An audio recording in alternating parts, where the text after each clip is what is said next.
गुरु है, हमारा गुरु घर है, गद्दी हमारी,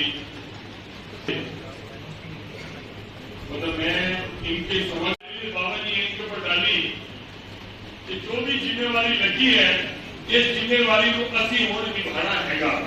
ये शब्द उनके, जो भी जिम्मेवारी लगी है अपने जिम्मेवारी निभाना है। वो दिन है और आज का दिन है। मुझे लगता है कि बड़ी से बड़ी चीज भी जो मुश्किल दिखती थी ना, वो मुश्किल आसान होती गई। भाई सतनाम जी मिले, फिर तो जो मिलता गया ना, कहीं थोड़ी बहुत दिक्कत थी, कुछ ऐसे इश्यूज भी थे, घटनाएं भी थी, वहां भी हम गए। हम डॉक्टर साहब को निकलती गई और जब पानीपत की संगतों की मीटिंग हुई पता ही नहीं लगा। अमित जी को कहता था, मैं कहा अमित जी तुम इस प्रोग्राम से ब्रांड अटैच करो, तो कहते मेरी जो भी जिम्मेवारी होगी तुम्हें अपने हाथ से सच्चा का काम करना है। सालों की व्यवस्था चल रही थी, मुझे कहने का बच्चू भाई ने कहा तो मैंने ही करना है, तो दूसरी की सेवा मैंने करनी। बार बार फोन आते रहे, अब बाद में सालें भी कम पड़ गई। और ईमानदारी की बात है, जो हमने कल्पना करी थी इस कार्यक्रम से, उससे कई गुना ज्यादा संगत पहुंची। हमने अपनी तरफ से, जब मैं देख रहा था, मैंने कहा कीर्तन लाल यहाँ है, बीच में तुमने 150-200 फुट का रास्ता बना दिया और फिर वो लंगर तक जाने में इतनी महंगी गर्मी में से कौन निकल के जाएगा? या तो इसको कवर करने का खर्चा बहुत ज्यादा हो जाएगा, थोड़ा सटा के बनाना था। वो कहने लगे सब जो काम में लगे, लेकिन आप चिंता ना करो, ये गर्मी भी महसूस नहीं होगी। और वही बात थी कि वही धूप के अंदर, वही गर्मी के अंदर मैंने 6 महीने का बच्चा भी देखा है, 75 साल के बुजुर्ग भी देखे हैं। और मुझे किसी ने अनुभव बताया कि जो हमने पानी की पैर धोने की व्यवस्था बनाई थी, एक समय मुझे किसी ने बताया वो पानी बिल्कुल मिट्टी वाला हो गया था, लेकिन उस जल के भी लोगों ने पानी लेकर अपने ऊपर छिट्टे मारे हैं। इससे बड़ी श्रद्धा का भाव मैं तो कुछ हो नहीं सकता। तो इतना अटूट भाव, 2 मिनट रुके बेटा, कि आज मैं ना बोलूं, क्योंकि मैं तो अभी प्रदेश में भी हम बैठने वाले हैं। और जो भी लोग आए, एक जो हमने सोचा था कि ये रिलीजियस रहे, कीर्तन भाव ही रहे, वही कीर्तन भाव रहा। 2-4 संदेश हुए, संत महापुरुषों के हुए, फिर भी हम समीक्षा के लिए बैठेंगे, क्योंकि बाद में मेरी बात हुई कि हमारे से भी कुछ न कुछ कमियां हुई हैं। उन कमियों के लिए हम क्षमा प्रार्थी भी होंगे, वहां पहुंचेंगे भी सही। लेकिन मेरी प्रार्थना है कि हम संत महापुरुषों का यहाँ से आशीर्वाद मिले हमारे को। मैं चाहता हूँ जो आयु संगतें बैठी है, जो सेवा में लगी है, अपना एक अनुभव जरूर शेयर करें कि उनके सामने किस तरह का अनुभव आया, क्या एग्जाम्पल बना सेवा करते हुए। और जिस भाव के साथ हम वो पंडाल, जैसे गुरु ग्रंथ साहब जी की पालकी जब हम लेके चले वहां से वापिस पहली पातशाही के लिए, तो लगभग 5-5:15 बजे हम वहां से निकले पंडाल से। तो मेरे मित्र थे जो इस काम को देख रहे थे, मुख्यमंत्री जी के मीडिया एडवाइजर अमित जी, और जो पूरी इवेंट को जिनका टेंट था वालिया जी के साथ देख रहे थे, नारक जी, उनको लेकर मैं चलो घर चलो। मैं कहा ये सारा दिन काम में रहे होंगे तो चाय इनको पिला के भेजता हूँ। तो हम दोनों आ गए, तो उनका मन भी कर गया, हमारा मन भी करा यहाँ से जाने का। इतना भाव में उस कार्यक्रम के अंदर इन्वॉल्व हो चुके थे। तो बैठे उठे तो लगभग 7 बजे के 7:15 के लगभग अपने निर्मल कुटिया वाले प्रवींदर जी का फोन आया। तो कहने लगे कि अब हम आज्ञा ले रहे हैं, अब हम जा रहे हैं वापिस। बस आप ये सोचो कि दोनों लंगर हाल साले को मैं समझता हूँ जल्दी हो गया था वहां पे सामान पूरा। तो वो 7:15 बजे करिए अब हम आगे ले रहे हैं। संगत कहने लगी संगत तो अब भी आ रही है, 7-7:15 संगत आ रही है। मैं क्या, तो आप देखो उस स्थान के प्रति इतनी श्रद्धा बढ़ गई थी कि वहां पर गुरु ग्रंथ साहब जी विराजमान नहीं थे, फिर भी लोग मत्था टेकने के लिए आ रहे थे। जब हम 5-5:15 बजे बैठे थे, जब गुरु ग्रंथ साहब जी को पालकी लेके पहली पातशाही चली गई, कितने लोग तो वो हाथ में लेके वो गला कहाँ गया पत्थर टेकने वाला, वो हमारे हाथ में पैसे करा रहे थे कि आप गुरुद्वारे में दे देना। इतना भावपूर्ण कार्यक्रम शायद ही मैं आप लोगों में से किसी ने जरूर देखा होगा, लेकिन मेरे तो जिंदगी का ये पहला अनुभव था और बड़ी बख्शीशें मिली। मैं चाहता हूँ जो संस्थाओं के कुछ एक एग्जाम्पल अगर आप दे पाए, यहाँ तो सारे धन्यवाद। म्याना जी ने भी पहले दिन मीठे चावल की सेवा की, बाद में संस्था में करवाने के का भाव भी था पहले से। अभी मैं कहना चाहता हूँ, सेवा ना, सेवा ऊपर से लेकर आती है। भगवान जिसके भाग में लिख देता है सेवा करना, तो सेवा उसको मिली निश्चित। मैं अमित मैडम के ऑफिस में गया था इस न्यूज को कवर करने के लिए कि प्रोग्राम कैसा है, कैसी तैयारियां चल रही है। तो भाटिया साहब भी वहां मौजूद थे, तो भूपेंद्र सिंह जी उम्मीद थे। तो उन्होंने कहा कि ना इस बार सेवा पत्रकार के माध्यम से भी होनी चाहिए। तो मीडिया सेक्टर संचालन समिति का विंग अध्यक्ष मैंने वहां कहा भी सेवा जरूर होगी, बाबा जी का ने आदेश किया आपके थ्रू तो मैं जरूर करूंगा। लेकिन घर होने के बाद फिर मैंने सोचा कि मेरी एनजीओ है रामाकृष्ण चैरिटेबल ट्रस्ट, उसके माध्यम से मैं इस मीठे चावलों की सेवा करूं। तो उसमें मेरी सबसे बड़ी श्रद्धा भाव ये भी थी, ये प्रसाद में वहां ना बना के किसी ऐसे संस्थान से बनाऊं जहां उसमें प्रसाद की झलक नजर आए।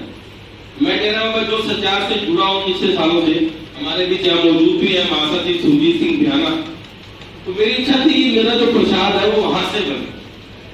तो सुबह 4 बजे कमल ध्याना, सुरजीत जी ध्याना, सभी ने वहां पर खड़े होकर इस मीठे चावलों को बनाया, जो प्रसाद के रूप में परिवर्तित हो गया, भोग लगा हुआ। और जब 7 बजे वहां आया प्रसाद, जो संगत जितनी आई हुई थी उस प्रसाद को ले रही थी, बोले चम्मच चाहिए। बोला प्रसाद तो हाथ से खाया जाता है, चम्मच से दिखाया जाता है। तो सच मानिए लोगों के अंदर इतनी श्रद्धा भाव अपने द्वारा की गई सेवा, अपनी टीम के द्वारा, ये मैंने पहले कभी नहीं की, जो मैंने पहली बार इस समागम में की। और सभी इतनी बड़ी श्रद्धा भाव जो लोग आए हुए थे, और मैं सबसे बड़ा संजय भाटिया जी का, वेद जी का धन्यवाद करता हूँ, भूपेंद्र जी का, जिन्होंने मुझे मौका दिया। माध्यम इनका था लेकिन आवाज वहां से थी कि मुझे सेवा करने का मौका मिला। और सभी के साथ आशीर्वाद से यह प्रोग्राम मेरे हिसाब से पानीपत ऐतिहासिक नगरी में इतिहास बना के गया और जिसे वर्षों तक याद रखा जाए। धन्यवाद। मेरे ख्याल में दुनिया याद रखेगी। जो एक प्रोग्राम हो गया, मेरी 70 साल की उम्र में 10 की बात है जब हम हुए थे। और एक कृपा तो सामग्री है और मेहनत वाली है, जो भी सारे ने मेहनत की है, दूसरी मेहनत की है, बीच साहब ने मेहनत की है, आप ने मेहनत की है, और सहयोग सारा लिया है सारे शहर का। मैं सवेरे 5 बजे गया था, एक बंदा, कई बंदे होंगे भी मेरी कमेटी सेक्रेटरी करते हैं, वो गल कर रहा सी इन्हें नंबर रचा सरकार ने लंगर नहीं मिला। मैं क्यों गया, मैं जीवन का सच्चाई का पता ही कोई। मैं मेरे गुरु की मेहर हो ही नहीं सकती कभी। मैं उस दिन जो नौकरी का नजारा देखने वाला सही ना, ऐसा लगता है स्वर्ग है। मैं स्टेज पे खड़ा, मैं देख रहा था, काफी जगह नजर से आ रही है, एक गुरु की कृपा करती हो सकता। और वो कहते हैं लंगर बचे नहीं, लंगर थी नहीं, सरकार ने लंगर क्या सिखवावा, लंगर है नहीं, मैं पूरी गल कर रहे। मैं क्या लंगर तो देखना चाहिए, सरकार का मैं कहता एक दाना कणक का, एक दाना चावल का सरकार का है ही नहीं। सारा लंगर, सारी सेवा टोटल संगता की थी। मतलब एक मैं कहना सब प्रसाद किया, सब संगता एक मिनट मैनू मैं सारी डिटेल भाई कोट करावे खुद जाई। जो शासन होंगे, कोई समागम होंगे, सारे रल मिल के करने तो कमी नहीं रहती, बढ़ता जाता है, बढ़ता जाता है। तो ऐसा उदाहरण पानीपत जो इतिहास बन गया है। मैं और भी काफी बड़े बड़े समागम किया, पटना साहब जैसे गए हैं, करनाल, यमुनानगर, सिरसा, लेकिन ऐसा अद्भुत नजारा जो बनी थी, जिसे हर धर्म ने, हर संस्था ने बढ़ चढ़ के, क्योंकि पहले बेनती की है कि जो गुरु होते हैं जिन्हें भी होते हैं, किसी एक चाहते नहीं, सूची मानता रहने, कुछ कहकर हर की गत नहू पे जाता है। फोटो नहीं लगाऊंगा, वैसे भी स्वभाव, लेकिन मैं लगानी थी। रवीर साहब ने भी किया, अमीर कोट जी ने भी किया, सबने किया। मैं कहती मेरी फोटो ना लगाना, स्ट्रिक्टली मना किया। संजीव मलिक के होल्डिंग बोर्ड लगा रहे थे, उन्होंने कोई छपान भी आ जाए मेरा बोर्ड में, तो मना करना कि संजय ने मना किया फोटो का। मैं कह एक महीने लगाई, मैं देख लिया चैम्बर ऑफ कॉमर्स, मेरे तो पता नहीं थी कि प्रीतम जी नहीं है कि चैम्बर ऑफ कॉमर्स दिया। और मैं प्रीतम जी भी शिकायत लगा, तुम क्यों मेरी फोटो लगाई, उसने मैं नहीं लगाई, फिर वो दिला दी है। यही गल लेकिन चलो सबके भाव थी बहुत अच्छा। एक तो मैं उन्होंने विकास जी गोल पीछे बैठे ने, तो चेहरा मेरे सामने आ गया, ये गीता कॉलेज वाले आए हुए थे बंसल जी, वो आए। तो मंच के ऊपर एकदम मैं सोच भी रहा था कि मन में नाराजगी रही होगी जरूर, मुझे नहीं पता था संदीप सिंह जी ने आप छोड़ दो पानी को छोड़ दो 10 मिनट की मीटिंग में मंत्री जी जेड़े सीएम साहब आए क्योंकि मैं तो कमरे लग गया थी सीएम साहब को इन्होंने संदीप सिंह जी ने क्या कोई हो महाराज जी ने किसी कार्यक्रम विशेष की शुरुआत करनी हुई थी तो उन्होंने क्या होना आदेश की तो उन्होंने सीएम साहब आगे उन्होंने मिलना नहीं हो पाया तो सीएम साहब आए तो उन्होंने तो ओपनिंग करा देना सीएम साहब रात की साड़ी मारा तो कोई डिटेलिंग हो ही नहीं थी कि आपका की स्वरूप बैठा कार्यक्रम था बाई चांस में सामने आया थे मैं कमर मोड़ी थी सीएम साहब के खड़े कहने लगे ये कार्यक्रम में मैं उसी टाइम थोड़ा मैंने भी है ध्यान में थोड़ा हार्ड भी थी मैं विकास योजना में करनी यहाँ नहीं ये करना क्योंकि बहुत ज्यादा सर्द वहां स्वरूपा भेंट करना चाहते थे सीएम साहब को और कई जैसे कोई तिरपाल लेकर आए थे वो भेंट करना चाहते थे कोई नई उसके पुस्तक का विमोचन करना चाहते थे ऐसे मेरे सामने 20-30 वो थे तो हमने ये तय किया कि सीएम साहब का सम्मान करे तो बाकी बना करे ये नहीं था संजय जी, विषय ये था शहजाद बहुत ज्यादा बिजी थे। महाराज जी उस दिन एक कार्यक्रम लॉन्च करना चाह रहे थे कि खाली 400 उत्सव मना के और बहुत बड़ी भीड़ के अलावा इस नगर में और इस प्रांत में बहुत ऐसे लोग हैं जो गुरु साहब की कुर्बानियों को नहीं जानते, खासतौर से विशेषकर बच्चे। और जब ये कार्यक्रम का हाइप शहर में हुआ, इसका वातावरण बना, तो मैंने भी अपने साथियों से बात की, तुम्हें पता है गुरु तेग बहादुर जी ने क्या किया? मैंने जब 10 लोगों से पूछा तो 3 ने कहा, किसी ने कहा बच्चे जिम्माए, किसी ने कुछ, मतलब बहुत ज्यादा अवेयर नहीं थे लोग इसके बारे में। तो जो महाराज जी से जियो गीता पानीपत चैप्टर में चर्चा की कि महाराज जी आवश्यकता इस बात की है कि गुरु की कुर्बानियां आम बच्चों तक पहुंचे, आम नागरिक तक पहुंचे।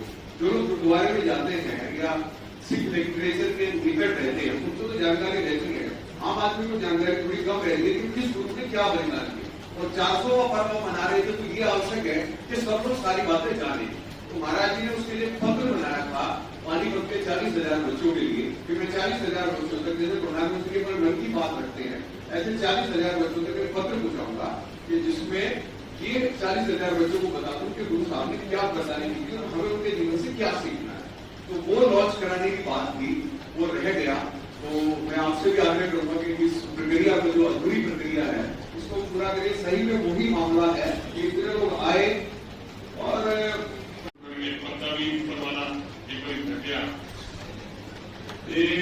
ਜਿਹੜਾ ਅਸੀਂ ਅੰਮ੍ਰਿਤਸਰ ਤੋਂ ਪਵਿੱਤਰ ਜਲ ਲੈ ਕੇ ਆਏ ਸੀ ਦਰਬਾਰ ਸਾਹਿਬ ਤੋਂ ਉਹ ਜਿਸ ਗੱਡੀ ਹੈਗਾ ਸੀਗਾ ਉਸ ਟਾਈਮ ਬਾਈ ਚਾਂਸ ਧਿਆਨ ਆ ਗਿਆ ਸਾਡੇ ਸਾਥੀ ਨੂੰ ਉਹਨਾਂ ਨੇ ਉਸ ਪਵਿੱਤਰ ਜਲ ਦਾ ਛੀਂਟਾ ਮਨ ਦੀ ਮਾਰੀ ਭਾਵਨਾ ਸੀ ਉਹਨਾਂ ਨੇ ਛੀਂਟਾ ਲਾਇਆ ਵਿਸ਼ਵਾਸ ਕਰੋਗੇ ਕਿ ਉਸ ਤੋਂ ਬਾਅਦ ਤੂਫਾਨ ਸ਼ਾਂਤ ਹੋ ਗਿਆ ਤੇ ਮੈਂ ਪੱਕੀ ਗੱਲ ਉਹਨੇ मैं शायद मैं अगर वो सुनी सुनाई गल होती तो मैं भी घाट मतलब मेरा मन भी घाट विश्वास होता है मैं अपनी ईमानदारी का दस रहा लेकिन मैं अपने जीवन का ये मेरा तजर्बा अखा वेखी है जो छीटा लाया उस वक्त तूफान शांत हो गया ठीक हो गया जब तक सारा प्रोग्राम थी कोई दिक्कत नहीं।